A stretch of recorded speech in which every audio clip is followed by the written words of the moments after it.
What advice would you give to your teenage self? Oh gosh, well, you've got to bear in mind that I was a teenager a very long time ago. And I suppose I led a very different life to teenagers now. I wish I had the confidence as an adult. I wish I'd had it when I was a lot younger. I wish I'd had that confidence to say, I'm going to do the things I want to do that I think are right, rather than necessarily doing the things that somebody else told me I should be doing or were right for me. So I think if I could give myself any advice when I was younger, it was listen to yourself, listen to your own heart, listen to your own mind, because you're the one that has to live with yourself, and you probably know yourself better than anybody else. Okay, and do you think that teenagers now face similar challenges and problems to your teenage self? No, I think it's very different, and I think through the generations it's different every single time. I think there are some common themes, so we worry about what we look like, and we worry about what people think about us, and we worry about whether we're going to get a job, or all of those sorts of things I think are common, because they're common things to life. But what was different was the time. So, when I was a teenager, I had 2 television channels. I didn't have a mobile phone. And so there wasn't any form of the digital interaction that you have now. Now, what that did for us is it made our world much smaller. So you couldn't interact in the same way with the rest of the world. So you weren't as influenced by the rest of the world, but you also weren't as worldly wise. So there's good sides and bad, but I think the biggest thing that's changed is the exposure that your generation has to the rest of the world, for good and bad, and the way in which there's an image that almost needs to be portrayed on a social media, which might not be you, but it feels as if that's what you should do. So I think you have different pressures. Yeah. I wouldn't want to be 16 again. Absolutely not. I think I'd hate it. I don't get my head around Twitter and social media of any kind. Never going to. Do you think that schools put too much pressure on kids to go into certain avenues and more academic careers?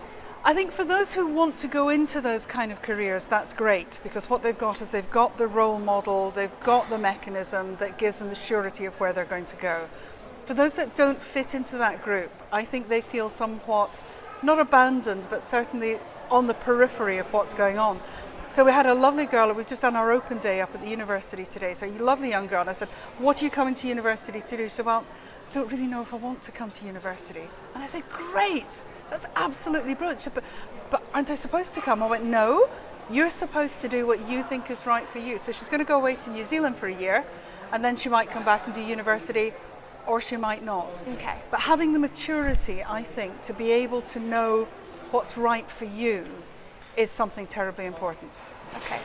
And obviously there's a lack of activities and facilities in Lancaster, that's why we've got E2M. What kind of problems do you think that causes for teenagers? I think my real concern is about isolationism and loneliness. And I think as a teenager, you tend to fall into different categories. You're either the very sociable person who's got a huge amount of friends around you, which was how one of my daughters was, or my other daughter is very isolated. She's very happy in her own skin, doesn't need a lot of people around her. And I think if she's not careful, she becomes very lonely. Yeah. So it is about your friends, because I think your friends are the most important thing next to your family and the biggest influence on you. But it's also, when you're with your friends, what do you do? Yeah. So you can get into situations with things that you shouldn't be doing, but being able to find the right friends with the right environment, that what you're promoting is something positive, that's incredibly important. Okay. If you were Prime Minister... Oh, God! Now there's the most worrying thing on the planet. I would be even worse than Boris. Okay. What changes would you bring to teenagers? First of all, I'd ask them, and I'd listen to them. Yeah. So there is a tendency that the adult world, who believes that they've got the experience about them, they will actually convey what they think is the right thing. Yeah. The generation beyond us are the ones we should be asking. So I don't think we're sufficiently inclusive. I don't think we listen enough. And then when we've listened, I don't think we act enough either. Okay. So I'd like to see a lot more listening, a lot more acting on what we hear, and a lot less posturing about politics. Why have you chosen to support E2M as a charity? You have the most inspirational leaders of this charity. who are people that you physically can't say no to.